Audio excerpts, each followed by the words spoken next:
recommande la boutique La Londoloise, c'est Judith Londolé. Si vous voulez être classe, chic, être habillé, être admiré.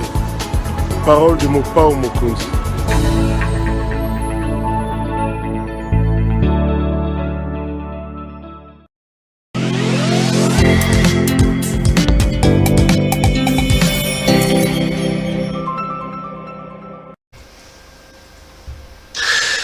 Madame, Messieurs, bonjour et bienvenue à ce nouveau numéro de l'émission Contre nous soit dit, ce magazine d'analyse d'actualité politique, sociale et même littéraire qu'on a lancé chez nous à CPL Télévision. Des questions importantes qui retiennent l'actualité dans plusieurs domaines sont mises sur la table. Un invité m'accompagne pour donner son point de vue sur ces questions-là. Je vous amène à la découverte et théorique et scientifique, mais aussi et surtout pratique d'un métier qui soulève débat et passion, le métier de journaliste. Qui est journaliste? C'est quoi les journalismes?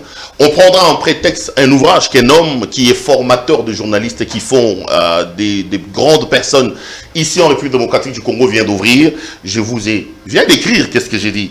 Je vous ai déjà parlé dans certaines de mes émissions de cet ouvrage. L'ouvrage c'est Médias et conflits armés en République démocratique du Congo, des journalistes en danger, le journalisme en chantier. L'homme essaye d'une certaine manière un peu à juxtaposer les périls qui guettent le métier de journaliste et les pratiques journalistiques dans un domaine des guerres notamment. Il prend comme cas la guerre entre les forces armées de la République démocratique du Congo et le M23. C'est le professeur Pierre Ntsana. Professeur, bonjour. Bonjour, cher Perrault. Merci d'avoir accepté mon invitation. C'est un grand plaisir, un honneur pour moi de vous avoir sur ce plateau parce que bon, mes téléspectateurs ne le savent peut-être pas, c'est un de mes formateurs. Les Perrault Louara que vous regardez à la télévision aujourd'hui a été formé, sculpté entre autres par Ntsana. Est-ce que vous êtes fier, vous, formateur, de voir vos poulains, vos enfants émerger, éclore à gauche et à droite? Je ne parle pas seulement de moi, monsieur Ntsana. Et bien sûr, effectivement, c'est ce qui console l'enseignant, parce qu'on connaît très bien que les conditions de vie des enseignants n'est pas ce que l'on souhaiterait. Aujourd'hui, les professeurs d'université sont en grève. Mais le fait de voir les produits sortis, on va dire, de nos entrailles, prestés sur la place publique, ça nous console et ça nous encourage à continuer dans ce poste. Le professeur Ntsana, donc enseigné comme étudiant à l'Institut facultaire des sciences de l'information et de la communication IFASIC. Mais professeur, vous êtes fier de voir certains produits, mais est-ce que vous êtes fier des métiers du journalisme et des journalistes aujourd'hui? Aujourd'hui, on dit que c'est une sorte de carrefour un peu tout, où les gens ne sont pas correctement formés, ils ne font pas bien leur travail. Quel est votre regard de l'exercice de ces métiers et de l'homme journaliste en République démocratique du Congo? Bon, je crois que je n'ai pas le droit de mettre un point de vue sur ce qu'est le journaliste. Je n'ai pas de jugement moral à émettre sur la personne ou les gens qui font ce travail. Autant je suis fier de ce qui sont passés entre nos mains, autant je m'abstiens de juger les autres. Moi, ce que je fais dans mon approche, c'est à chaque fois d'essayer de comprendre pourquoi les gens font de tels choix plutôt que d'autres choix. Voilà, pourquoi ils agissent de cette manière plutôt que d'une autre manière, qu'est-ce que ce qu'ils font signifie, qu'est-ce que ça traduit en termes de réalité, de société ou de réalité purement professionnelle. Mais quand on dit qu'aujourd'hui on n'a plus de journalistes, c'est de la carrure des Kibambi Chintois, des Chantal Kanimbo, des Charles Dimanja Wimbi, et qu'on accuse les FASIC aujourd'hui de verser dans le métier et sur la place publique des gens qui ne sont pas correctement formés, incapables de se défendre comme il faut, ça vous dérange pas, vous n'avez aucune opinion, aucun commentaire à faire là-dessus? Alors, vous savez, excusez-moi, je crois que de temps en temps, je pourrais passer de vous à tu. Il y a pas de relations amicales que nous avons. Je prie à vos téléspectateurs de comprendre. Je crois que, comme quelqu'un a dit, dans l'ironie du temps, les passés est toujours meilleur. C'est comme ça qu'on a souvent les sentiments, on a souvent l'impression que ce qui est passé est toujours mieux que ce qui s'est fait aujourd'hui. Ceci ne remet pas en cause la qualité des journalistes que tu as cités tout à l'heure. Mais je crois que si on regarde ce qui s'est fait aujourd'hui, on va trouver l'équibambi actuel. Si tu me permets de prendre l'exemple de Charles Bouya, qui était ton ancien confrère et collègue à Digital, je crois que c'est tout le pays qui doit être fier d'avoir un produit comme ça, mais il n'a pas l'âge d'Ekibambi, il n'est pas de la génération de Kanimbu. Pourtant, ce qu'il fait honore parfaitement le pays et ceux qui l'ont encadré. Donc, je pense qu'il y a une crise que le pays traverse et qui produit ses conséquences dans tous les domaines, et le journalisme ne fait pas exception à cette règle. Donc on ne peut pas tout mettre dans une sorte de poubelle. Non, il faut quand même raison garder, être un peu mesuré quand on veut généraliser un peu les choses, c'est ce que vous voulez dire. Oui, mais il faut que chacun puisse porter ses propres fardeaux. On ne doit pas, à cause de 2-3 personnes qui se sont mal comportées, incriminer tout le monde. Après, je redirai autant de fois que ce sera nécessaire. Moi, mon rôle, c'est pas de dire que les gens font mal. Moi, mon rôle, c'est de montrer ce que les gens font et de comprendre pourquoi ils le font. Voilà, je suis plutôt dans cette posture. Dans une sorte de logique moraliste. Non. Ça, ce n'est pas le travail du sociologue. Je me définis comme un spécialiste en sociologie de journalisme et spécialisé dans l'analyse des pratiques journalistiques et des identités professionnelles en journalisme. Ce n'est pas du tout dans mon agenda que de vérifier qui a respecté la déontologie ou qui ne l'a pas respecté, d'autant plus que, comme je le dis dans cet ouvrage, il y a des conditions où c'est tout à fait inutile de discuter de la déontologie. Allez, on va rentrer dans le débat très bientôt. Il y a eu des assises très très importantes qui ont été organisées ici à Kinshasa, qu'on a appelé les états généraux de la presse et de la communication. Les ateliers étaient organisés à gauche et à droite. J'ai vu un certain nombre, une sorte de litanie de recommandations qui ont été faites. Ici, je ne parle pas de métier, je ne parle pas des hommes, mais si vous étiez demandé de donner un conseil, quelle est la maladie qui dérange aujourd'hui les métiers de journaliste dans le pays, et qu'est-ce qu'on doit faire pour sauver ce qui peut l'être encore? Je ne pense pas qu'il y ait une réponse unique à cette question-là. Il faut essayer, comme vous faites en journalisme, chercher un angle et examiner angle après angle. Il y a plusieurs problèmes, donc il faut d'abord identifier un problème et essayer de résoudre ce problème-là et passer à un autre problème pour essayer, espérer à la fin, balayer tout le paysage médiatique.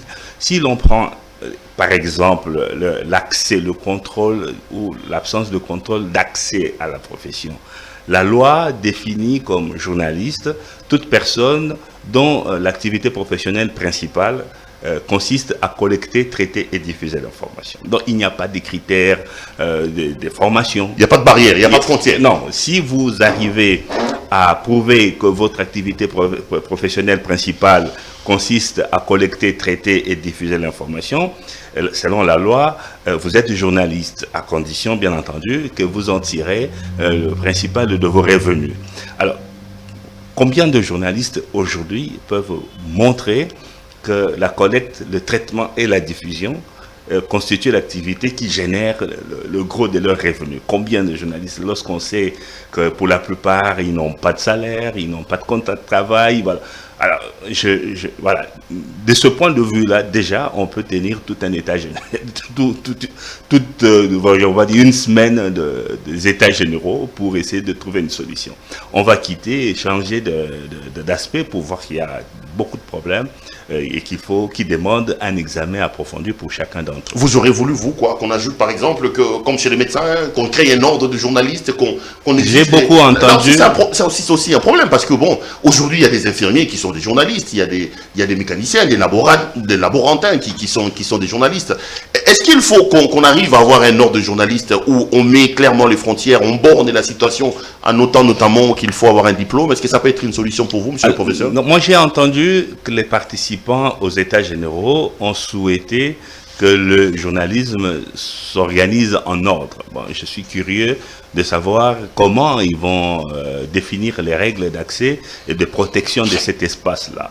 Mais au terme de la loi, un infirmier peut devenir journaliste. Au terme de la loi, si son activité principale consiste à collecter, traiter et diffuser l'information. Et bien là, ça ne sert à rien de leur faire des procès, c'est la loi. C'est la loi. Ah oui, au terme de la loi, ils sont journalistes. Moi, j'ai fait des études de journalisme. Mais je ne suis pas journaliste, moi je suis enseignant. Voilà, il ne faut pas confondre le journalisme au droit, par exemple, ou à la médecine, où la formation constitue un des critères. Ici, le critère principal, c'est la pratique. Ce n'est pas la formation, au terme de la loi actuelle. En plus, l'histoire même du journalisme, de ce métier, empêche les législateurs de fermer cet espace de manière hermétique, parce que simplement que c'est une activité démocratique et que chacun peut avoir le droit d'informer et d'être informé. Et donc, voilà, ce sont des réalités qui sont corollaires à l'histoire de votre profession. C'est à vous de trouver la meilleure formule pour j'ai comme l'impression que quand vous entendez parler, c'est une sorte de fatalisme, hein, donc ça reste comme ça. Non, pas du tout. Mais il faut essayer de renforcer l'autorégulation. Il faut essayer de créer des normes professionnelles et de créer un consensus autour de ces normes. Voilà, c'est ce qui vous manque apparemment parce que votre corporation semble être très faiblement structurée. Avec des frontières très très poreuses où tout le monde peut entrer et faire ce qu'il veut, c'est exactement ça. Et vous ne pensez peut-être pas que les hommes politiques, aujourd'hui les églises aussi ont un rôle à jouer, comment il faut que je dise ça, en recrutant des journalistes et en faisant d'eux de sorte de moutons des panurges ou plutôt des militants qui ne chantent qu'à longueur de journée sur leur plateau ou sur leur télévision à l'honneur de tel ou à l'honneur de tel. Est-ce que les responsabilités ne sont peut-être pas exogènes aussi au lieu tout simplement de rester au niveau des responsabilités? Non, mais la clé reste quand même entre vos mains. Écoutez, si en tant qu'homme d'affaires, si je peux avoir de l'argent, créer un hôpital, ok, je vais créer un hôpital, je recrute des médecins pour travailler. Je ne leur apprends pas la médecine. Okay? Si je recrute des comptables, je ne vais pas leur dire que dans mon hôpital, voici comment la comptabilité doit se faire. Alors, si je peux dicter ce que je veux aux journalistes en tant qu'éditeur, en tant que patron de presse, ce n'est pas à moi de me plaindre. Ce sont aux journalistes, il revient aux journalistes de s'organiser et de montrer aux pasteurs, aux politiques et à n'importe quel opérateur qui les emploie, qu'ils ont été à l'école ou qu'ils ont souscrit au respect d'un code déontologique et que quelles que soient les conditions qui leur sont assurées par leur patron, ces codes et ces règles doivent être respectés. Ça, c'est à vous de vous imposer comme vos confrères, d'ailleurs, l'ont fait il y a quelques années. On croise les doigts et on espère que ça va aller. Professeur, je vous ai fait venir parce que je voulais quand même qu'on parle de votre tout dernier ouvrage. Médias et conflits, de journalistes en danger, le journalisme en chantier, vous êtes en train de le voir, un très bel ouvrage que je vous conseille d'ailleurs, l'ouvrage a 3 parties, mais avant d'aller en profondeur sur cet ouvrage, je voudrais dire que c'est un peu l'image ou les extraits, ou plutôt le condensé de vos recherches doctorales, parce que vous avez défendu votre thèse, je crois que c'était le 29 octobre 2019, ouais. Mais bien avant, je voudrais quand même qu'on rende hommage à quelqu'un, parce que quand je parcourais l'ouvrage, j'ai senti la volonté de la personne qui a préfacé l'ouvrage de s'incliner devant la mémoire des Marie Soleil Frères, ouais. C'est celle qui a dirigé votre travail. Ouais. J'ai été ému d'apprendre qu'il souffrait d'un cancer, mais elle venait. En ce moment ici, je pense que vous devez avoir des pensées pour elle. Hein. À tout moment, oui, à chaque fois que je parle de cet ouvrage, à chaque fois que je produis mes réflexions sur lorsque j'analyse les pratiques professionnelles dans mon pays, Marie Soleil me revient à l'esprit. Je l'ai rencontrée quand je travaillais pour l'Institut Panos Paris. On a été des collègues, on a fait pas mal de terrain ensemble pour collecter des informations, interroger les journalistes sur leurs pratiques, essayer de comprendre ensemble. Et je l'ai assisté à plusieurs de ses publications sur les paysages médiatiques de la RDC. Et donc la thèse qu'elle a dirigée constituait en fait l'aboutissement d'une dizaine d'années de collaboration que nous avions eu à développer ensemble. Et donc dans ce parcours, dans cette dizaine d'années, j'ai aussi eu l'occasion de rencontrer Dona Mbaya, okay, qui est créateur et président honoraire de Journalistes en danger. Oui. Et donc on s'est tissé des relations amicales en plus des relations professionnelles. Et c'est comme ça que lorsque je devais trouver quelqu'un pour préfacer cet ouvrage, j'ai pensé à Dona, qui était aussi un grand ami à Marie Soleil. Dona, que je salue d'ailleurs. Dona Mbaya, qui m'appelle de temps en temps quand même. Hein. J'ai déjà reçu plusieurs appels. Ça fait toujours chaud au cœur de dire, ah, Pierrot, j'ai suivi ça. Ouais. Et j'ai lu, j'avais l'impression que j'ai été en face de Marie Soleil que je ne connais pas parce que Dona l'a tellement bien immortalisé. Mais certainement que tu l'as rencontré à travers l'ouvrage qu'elle a consacré au paysage médiatique de la RDC. C'est possible. Oui, sorti en 2008. Okay, et qui fait référence encore aujourd'hui. Il n'y a presque pas d'études réalisées sur les médias congolais qui ne se réfèrent à cette étude-là. Marie Soleil Frère, qui est décédée le 19 mars de l'année dernière, qui a donc souffert pendant longtemps d'un cancer, mais malgré sa maladie, il venait quand même vous assister. Le professeur, allons dans l'ouvrage. Ouais. L'ouvrage a 3 parties. La première partie, vous abordez un peu les notions conceptuelles, le concept. Vous parlez de l'histoire de la radio, de la dynamique. La deuxième partie, vous insistez sur les récits radiophoniques. Mais dans la troisième partie, vous revenez sur le thème. Moi, je voudrais commencer par la troisième partie et remonter petit à petit. Vous dites, médias et conflits armés en RDC, de journalistes en danger, le journalisme en chantier. Ça veut dire quoi, professeur? Vous sentez que le métier de journalisme n'est pas encore correctement ficelé dans le pays, qu'il est encore en train d'être tricoté? Entre-temps, les gens qui l'exercent sont en danger. Ça signifie quoi, monsieur le professeur? Ça signifie, déjà à partir du titre. Ça signifie tout simplement que le danger, c'est quelque chose de bénéfique pour le journalisme congolais. Le danger? Le danger, oui. J'ai remarqué que la situation, la pression exercée sur les journalistes dans le contexte de conflit armé, alors qu'ils étaient sur le terrain en train de couvrir les événements, les a poussés à être imaginatifs, hein, à créer de nouvelles manières de faire pour rester en vie, mais continuer à être journaliste. Et donc j'ai observé qu'il y a des nouvelles pratiques que je ne connaissais pas, il y a des nouvelles règles que je n'avais pas appris. Et ces règles-là, c'est ce que vous dites, le journalisme en chantier. Oui, qui participe justement à la construction permanente de donc le travail sur le terrain amène la personne qui exerce ce travail-là à être imaginatif. Oui, les conditions. Voilà. Vous vous retrouvez par exemple à Goma, le 18 octobre 2012. Les M23 sont à la porte de la ville de Goma. Vous êtes journaliste. Vous avez reçu l'ordre du gouvernement de l'époque de ne pas donner la parole au M23.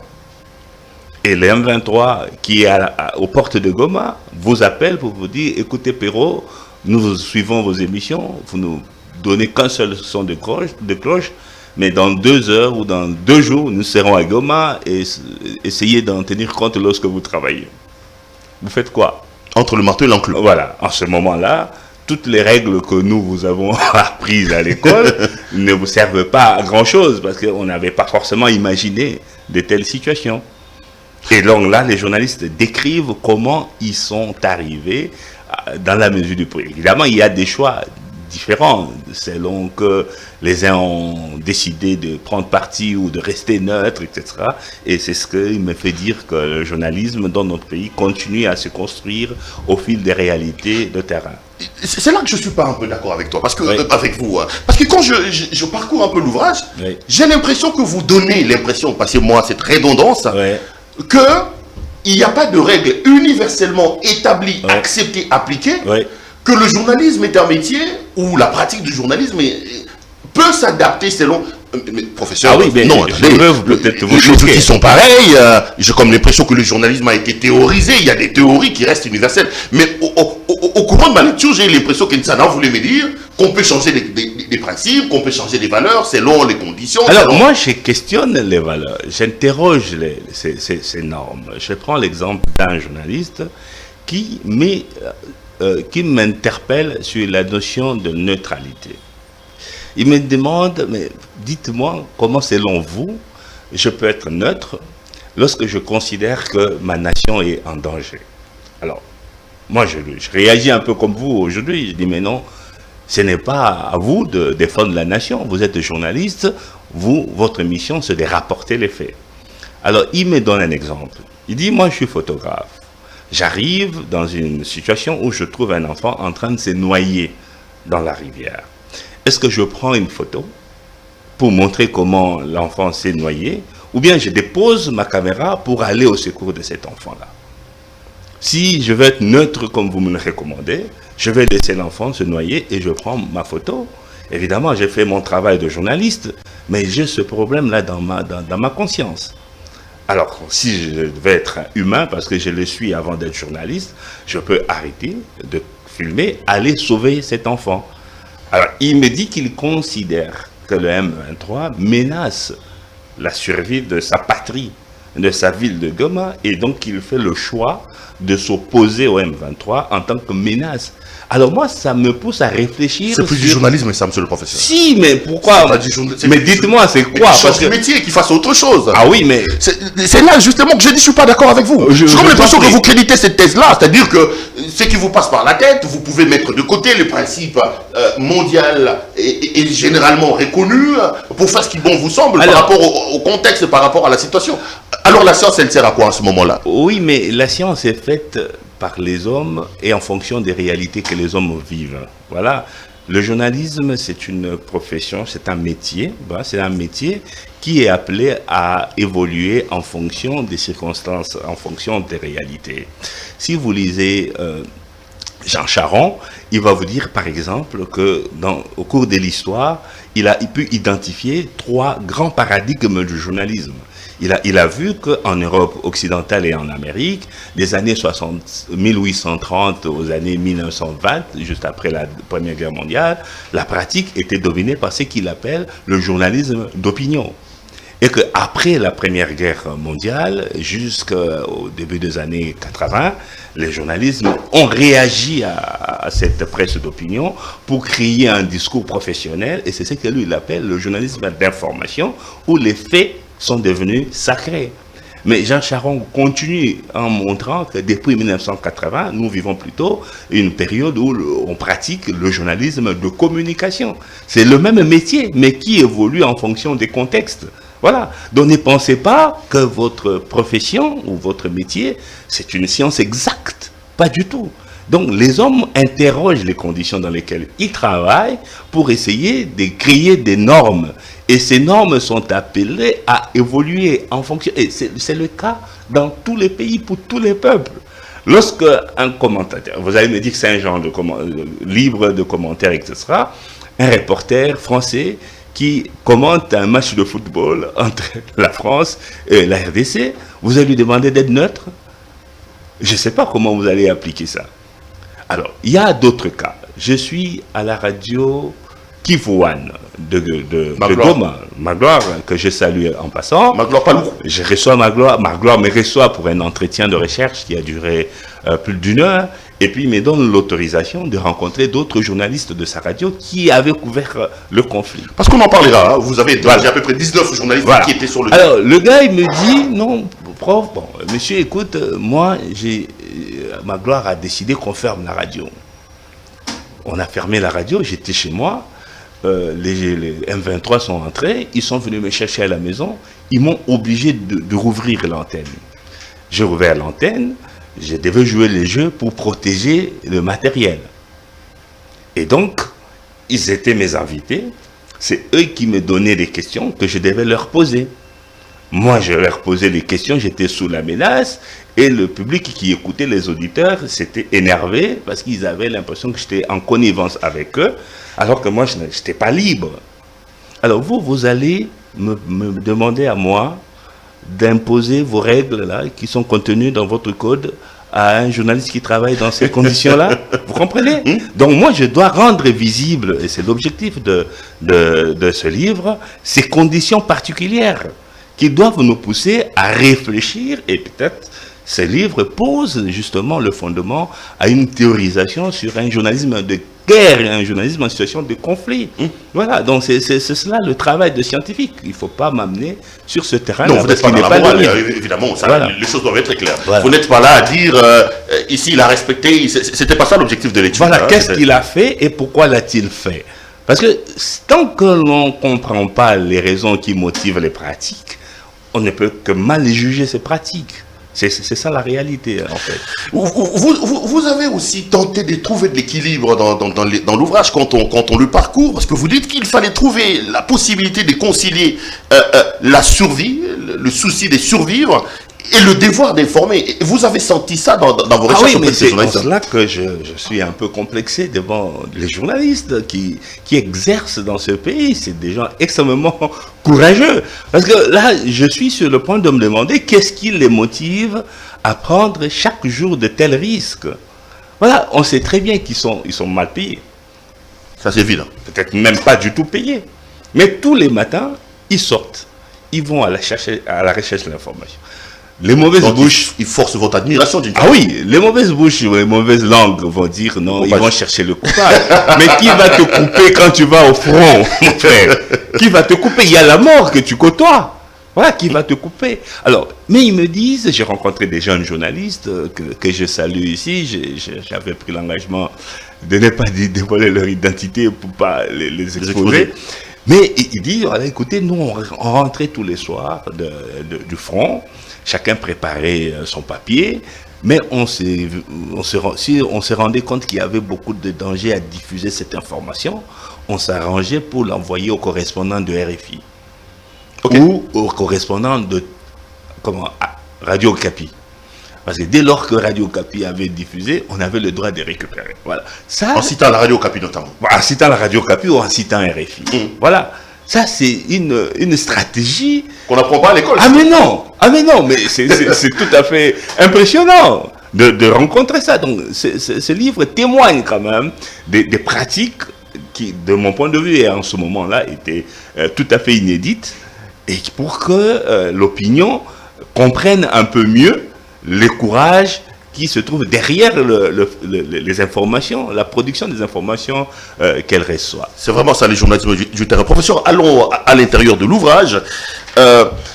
Dès l'entrée, vous nous faites remarquer aujourd'hui la nécessité qu'il y a dans le monde à considérer l'information comme une sorte de composante essentielle de la stratégie militaire. Parce que là, on est dans le journalisme de guerre. Oui. Comment les journalistes que vous avez rencontrés arrivent à intégrer cette donne-là?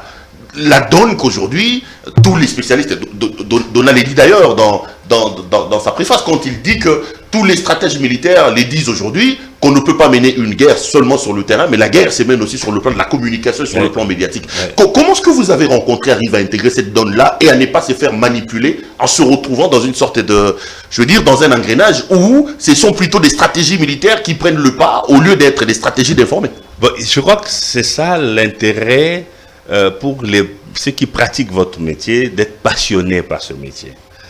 Alors, j'ai eu l'occasion de rencontrer des journalistes passionnés et qui ont pour principal leitmotiv l'envie de produire et de diffuser l'information.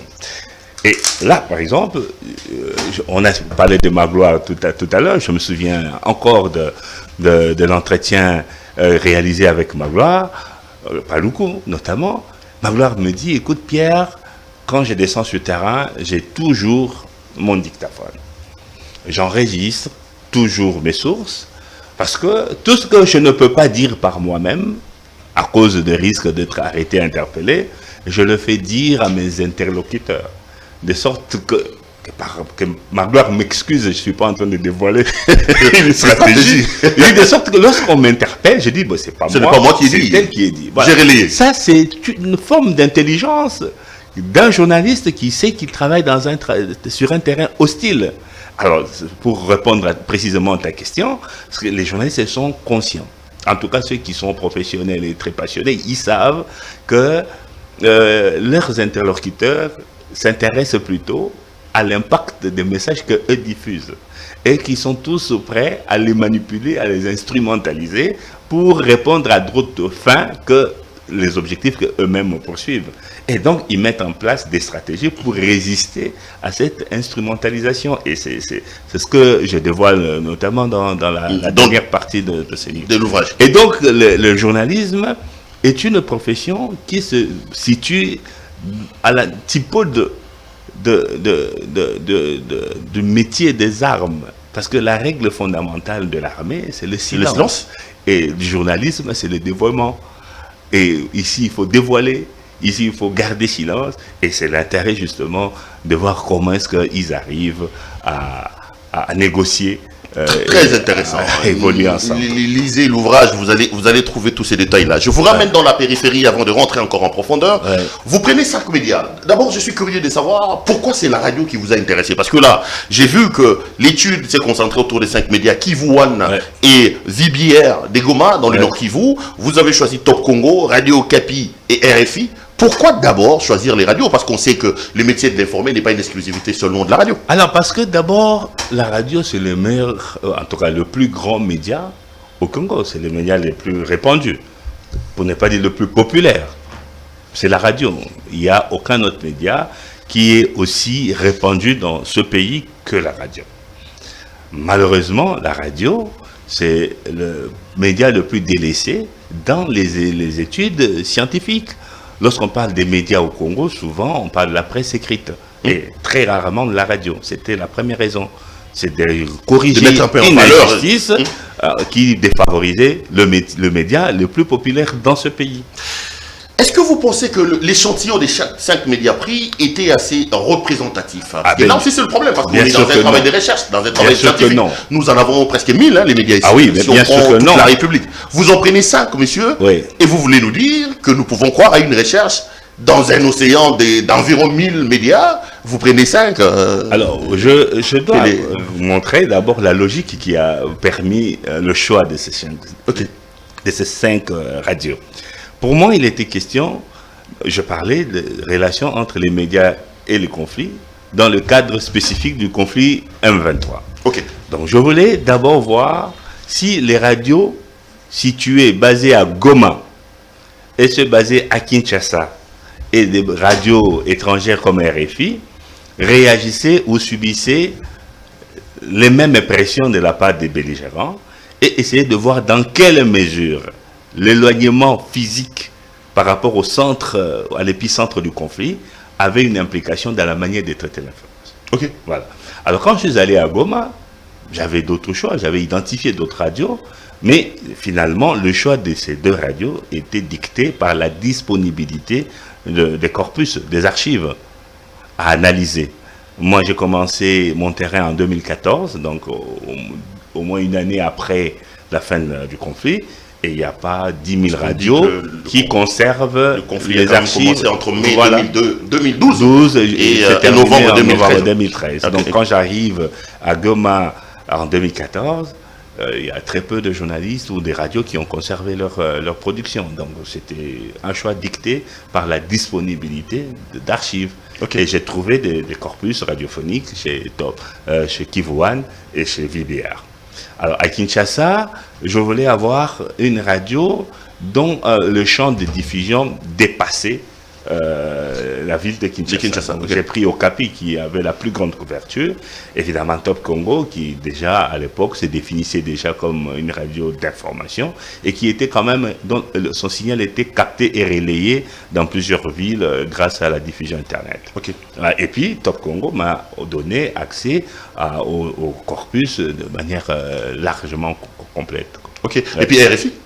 RFI, évidemment, c'était la radio internationale dont j'espérais obtenir tout de suite les archives, mais je vais te surprendre.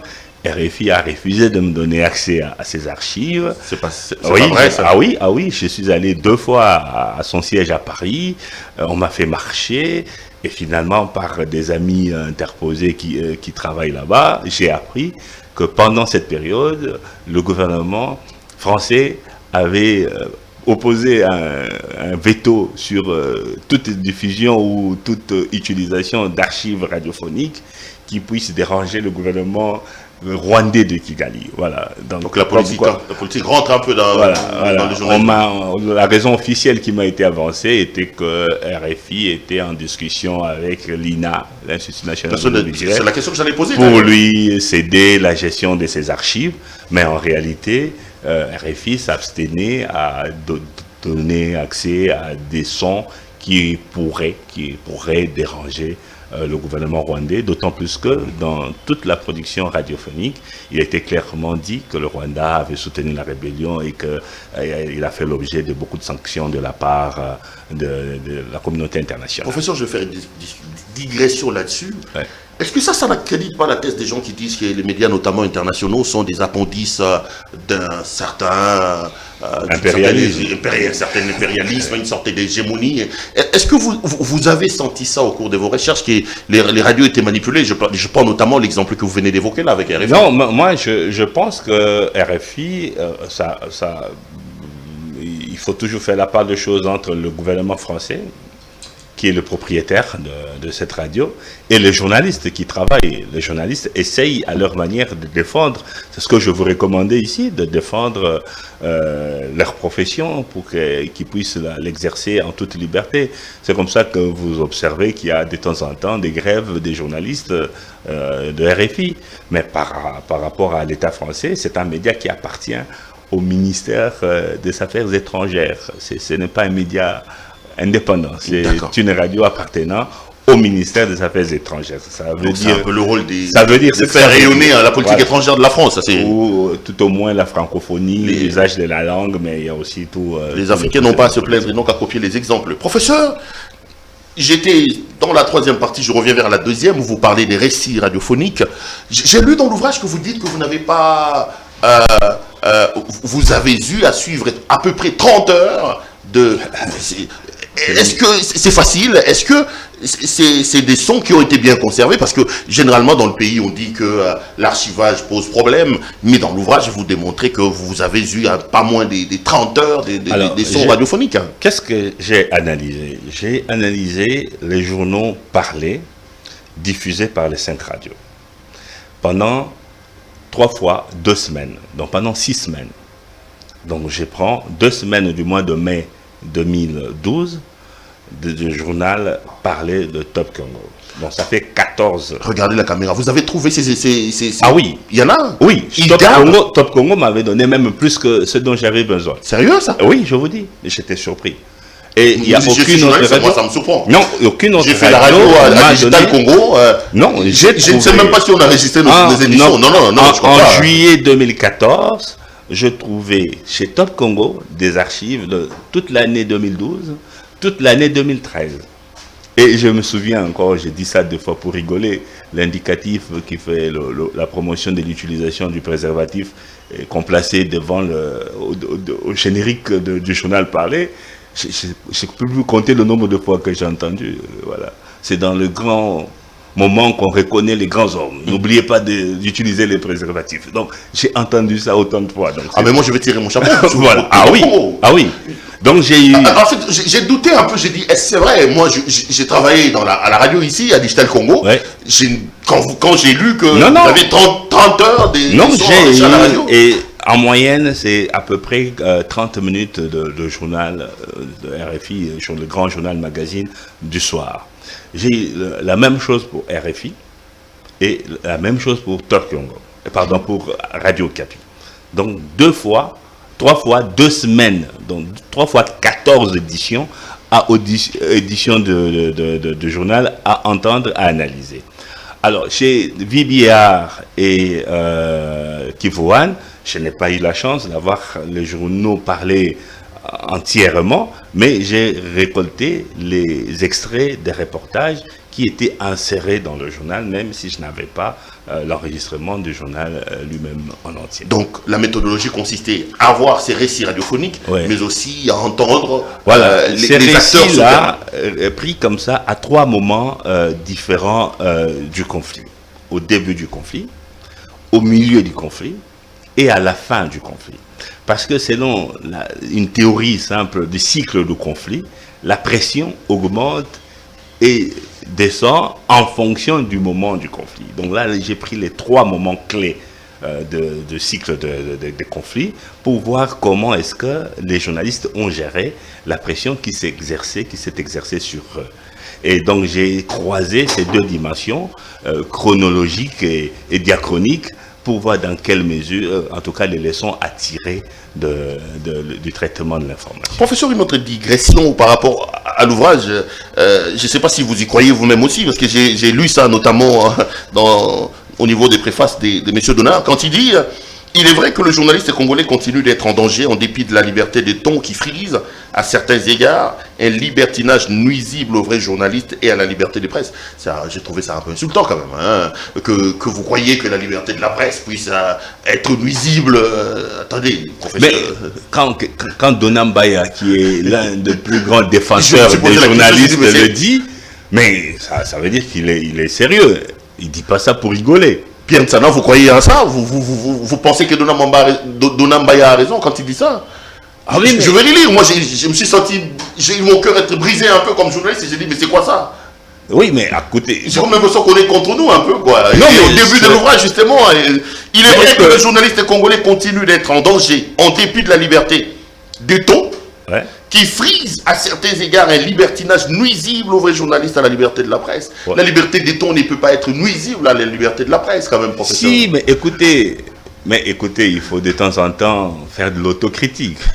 Les gens qui sont opposés, les acteurs politiques qui sont opposés à la dépénalisation, qu'est-ce qu'ils disent? Tu sais qu'il a dit qu'il faut une salubrité médiatique. Voilà. Ils disent quoi? Ils disent, mais non, écoutez, ces gens-là, on les arrête, mais écoutez ce qu'ils disent. Si aujourd'hui on arrête de les emprisonner, mais voilà, parce qu'ils savent que vous arrivez à dire des choses que seuls vous pouvez le faire, quoi. Vous, les journalistes congolais. Il faut un peu sortir dans les pays limitrophes pour voir ce qui se passe là-bas. Vous allez vous rendre compte de pourquoi vous m'impressionnez. Ah bon? Voilà. Ben, ça c'est intéressant. Un autre problème qu'on évoque ici, c'est notamment l'arrivée des réseaux sociaux. Est-ce qu'à l'époque, en 2014, vous sentez aussi, on est déjà à ce moment-là, au niveau des mass médias, au niveau des réseaux sociaux, comment ils ont réussi à concilier? Parce que quand j'ai lu dans l'ouvrage, on dit il y a certains réseaux sociaux, notamment YouTube et Facebook, qui n'ont pas fait arranger les choses au niveau de l'exercice et de la pratique journalistique. Est-ce que dans le cadre de vos recherches, vous avez réussi à trouver l'adéquation entre l'arrivée des réseaux sociaux et l'exercice de ces médias, de l'exercice de journaliste, notamment en temps de guerre? Alors, j'ai expressément évité d'analyser la production journalistique liée à ce conflit dans le cadre de médias sociaux, mais en lisant par exemple l'histoire du M23, j'ai vu que c'est un mouvement qui avait des communicateurs très habiles dans l'utilisation des réseaux sociaux et qui a beaucoup communiqué sur Internet pour manipuler l'opinion. Mais moi, je ne me suis pas, dans le cadre de cette étude, intéressé à ces pratiques-là. Pratique de journaliste dans des situations de conflits, concilier la volonté de survivre au devoir d'informer les gens, monsieur le professeur. Oui. Comment est-ce qu'on peut continuer à être journaliste et quand ça crépite à gauche, à droite, vous vous demandez, et vous évoquez une notion assez importante, la notion du jeu d'injonction croisée. Voilà. Ça, c'est un concept un peu savant.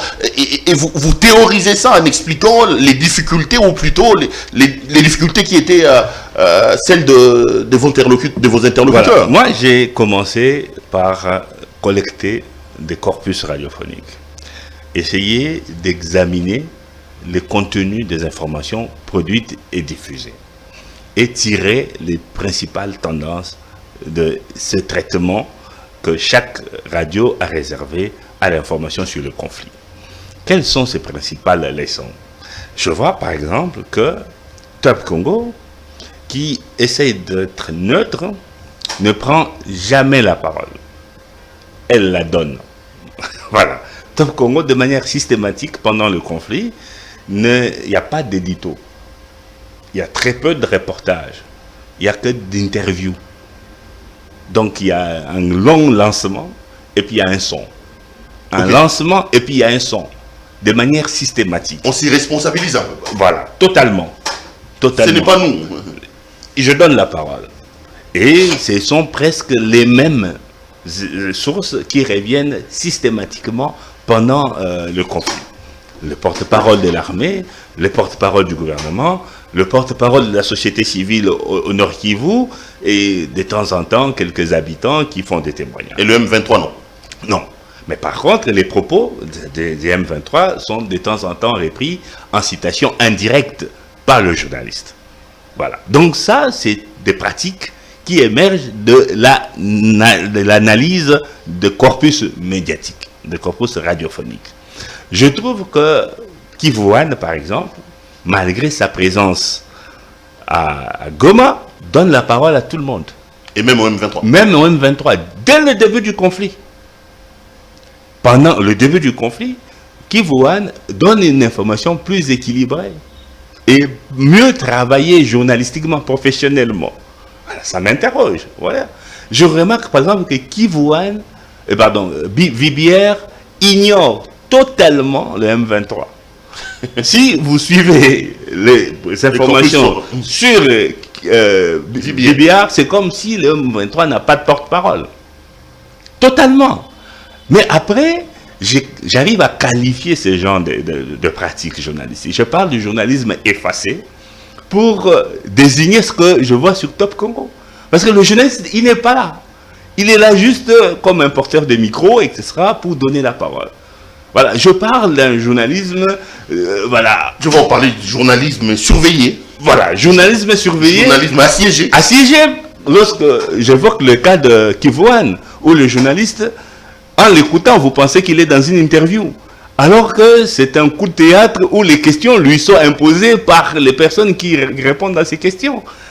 Ça, c'est une forme de journalisme qui est assiégée par la source. Donc, par les... Vous parlez de journalisme embarqué. Voilà, embarqué, c'est lorsque l'ANR organise des descentes de terrain et amène les journalistes pour aller voir comment les FRDC sont victorieux. Et qu'est-ce que le journaliste qui a été sponsorisé par le gouvernement peut produire en termes d'information? Et chaque genre de journaliste tel que vous les peignez là conditionne un peu le rendu que le journaliste a fait. Oui, traduit un conditionnement, d'abord que le journaliste a lui-même subi, et dont les traces se retrouvent dans les papiers qu'il produit. Vous comprenez? Maintenant, quand je vais discuter avec les journalistes, que je comprends mieux pourquoi ils avaient agi de cette manière, c'est comme ça que j'arrête à porter des jugements de valeur sur eux. C'est ça, j'ai remarqué. Voilà. J'ai remarqué que vous ne jugez pas. Voilà. Alors, quand je vais chez... Vous ne dites pas que ça c'est bon, ça c'est mauvais, ça sent le journaliste. Je regarde l'entretien avec les responsables de la rédaction de Top Congo, ils disent non, on savait très bien que nous étions suivis. Et que un petit mot déplacé de notre part pouvait nous produire des ennuis. Donc, ils se sont abstenus de prendre la parole pour continuer. Ils ont donc fait le journalisme effacé. Effacé. Ils ont fait le choix du journalisme effacé pour continuer à être disponibles, pour être là pour leurs auditeurs. Parce que c'est aussi de la responsabilité que de continuer à travailler. Imagine un peu dans une situation de conflit, une radio comme Top Congo, si elle arrive à être fermée, c'est quand même des millions d'auditeurs qui vont manquer une source fiable à laquelle ils ont confiance. Et ça, c'est une forme de responsabilité que vous ne voyez pas tout de suite lorsque vous lisez les manuels de journalisme. Donc, c'est cela que renseigne le terme. La constellation de tous ces genres de journalisme que vous peignez ici, c'est ce qui semblerait un peu dans ce que vous appelez un jeu d'injonction. Le jeu d'injonction croisée, c'est que les différents belligérants s'adressent aux journalistes pour leur donner des ordres contradictoires. Alors, tel dit, moi je suis M23, il faut me donner la parole, sinon quand je vais venir là-bas, je vais vous arrêter. L'autre vous dit, vous donnez la parole au M23, pour l'instant, moi je vous arrête. Vous faites quoi? Vous faites quoi? Vous êtes en face des belligérants qui se croient en droit de vous donner des injonctions.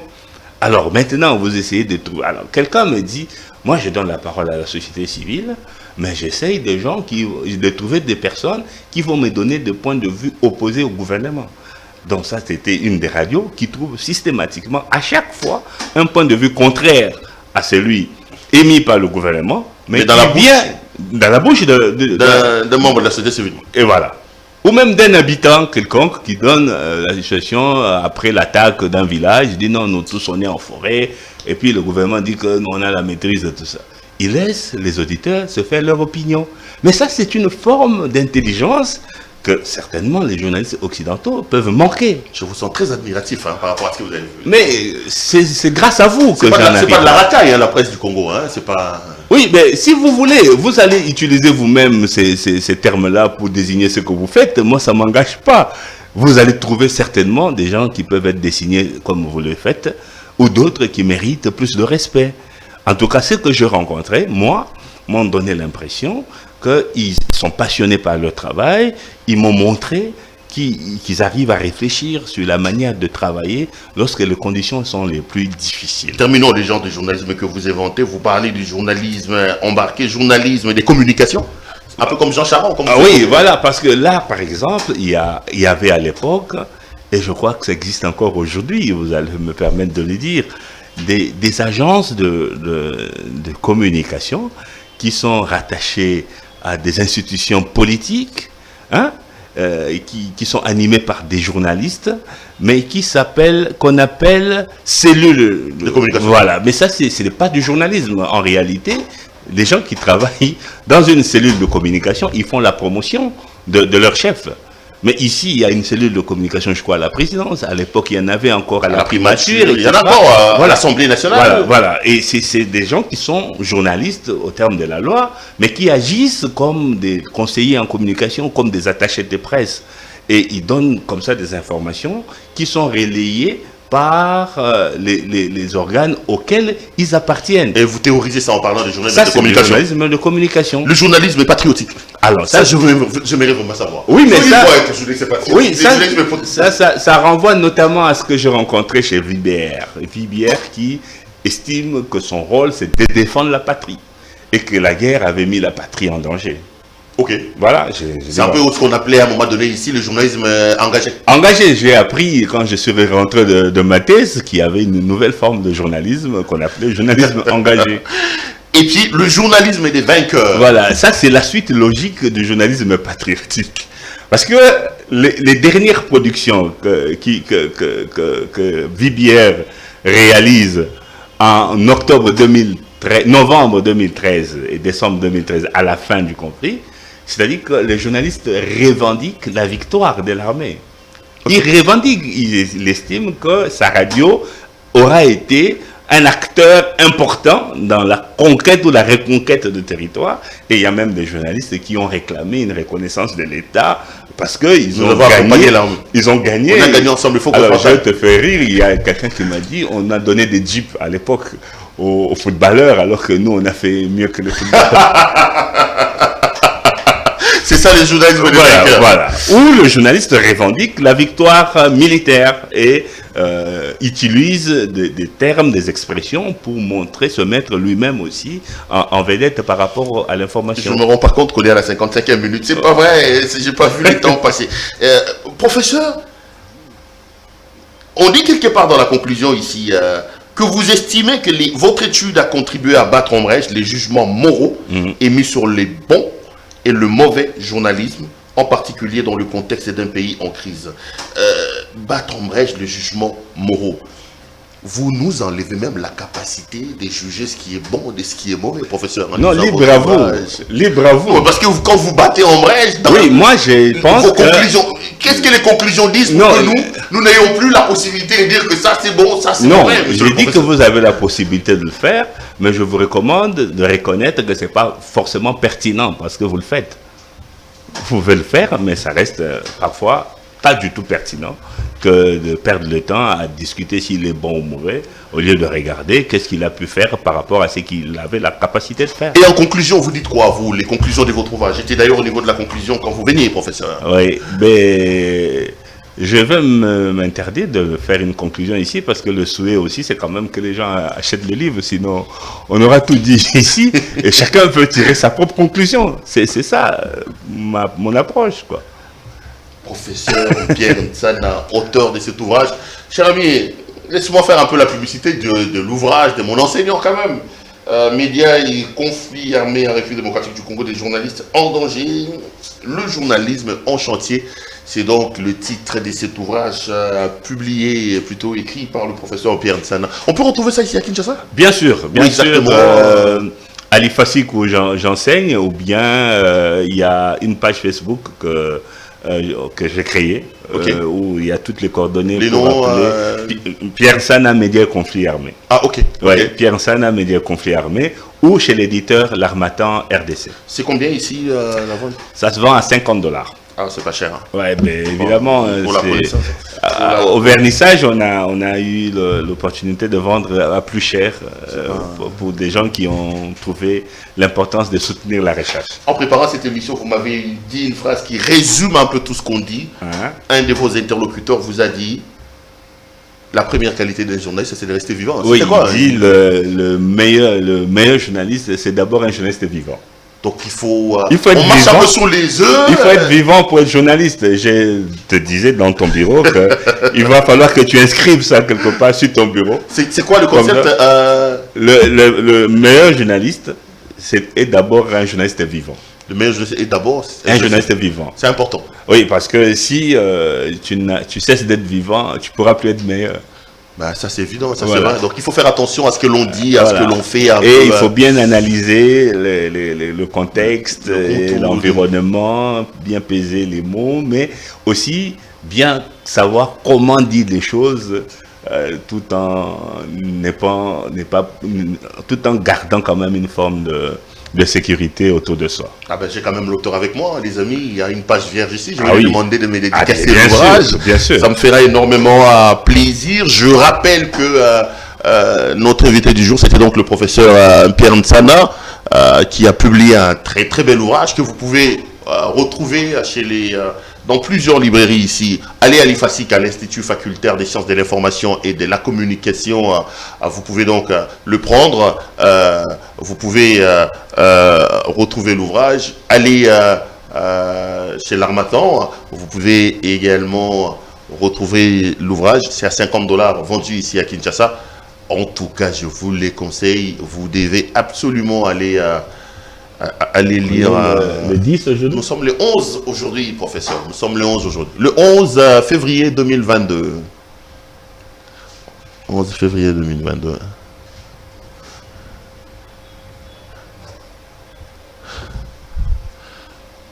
Merci, monsieur le professeur. À toi, cher Perrault, journaliste et ami, défenseur d'une profession en chantier. Kinshasa, le 11 de 2022. Merci, professeur. Je rappelle quand même que vous avez été très rigoureux. Et, nous, quand on étudie, on vous trouvait très méchant. Et maintenant ça, c'est méchant. J'espère que je vous ai je vous ai facilité la tâche. Je n'étais pas aussi assez méchant contre vous. Non, du tout. J'aurais bien voulu prendre ma revanche aujourd'hui. Mais voilà, les résultats est là. Je crois que moi, je suis très fier de vous. J'aurais bien voulu prendre ma revanche. Je suis très fier de vous. Et vous savez, la plupart des étudiants, des journalistes que j'ai eu comme étudiants me le disent, mais un peu pour me dire, tu as bien fait d'être si rigoureux. Non, mais ça, c'est vrai. Nous, moi, je me rappelle, à l'époque, on était avec les Blaise Aïnda, les Bellarmé Katalaï, ce sont les amis. Les Anakle Vumbo, qui est aussi aujourd'hui chef des travaux. Qui doit bientôt finir sa thèse. Oh, ça, c'est une bonne chose, parce que lui, il était dans mon groupe de travail. On était nombreux, là, et on se disait... Avec les Mpouanga, Bassim Pouanga, Mouchia, je sais pas quoi. Bassim Pouanga, Mouchia. On était un peu nombreux. Et puis, à un moment donné, quand on revisait nos notes, on se disait, en plus il est marié. Comment est-ce qu'il a fait pour draguer sa femme?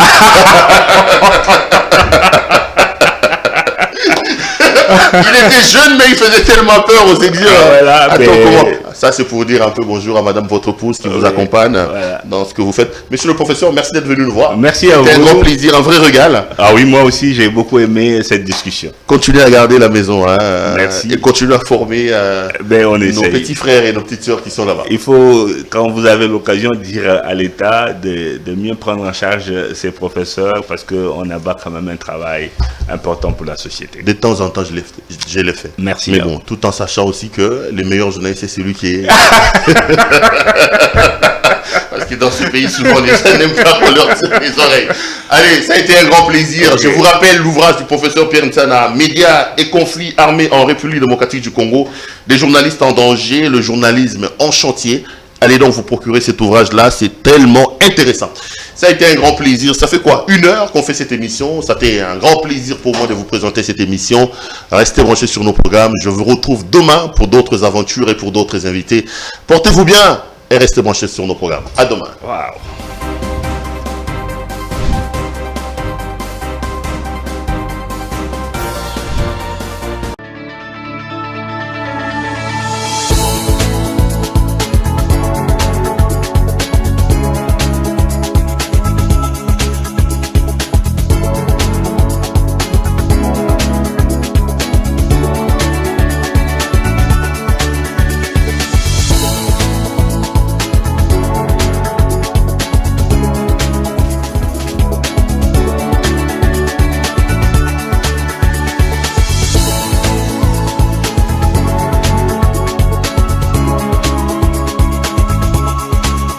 Je vous recommande la boutique La Londoloise, c'est Judith Londolé. Si vous voulez être classe, chic, être habillé, être admiré. Parole de Mopao Mokonzi.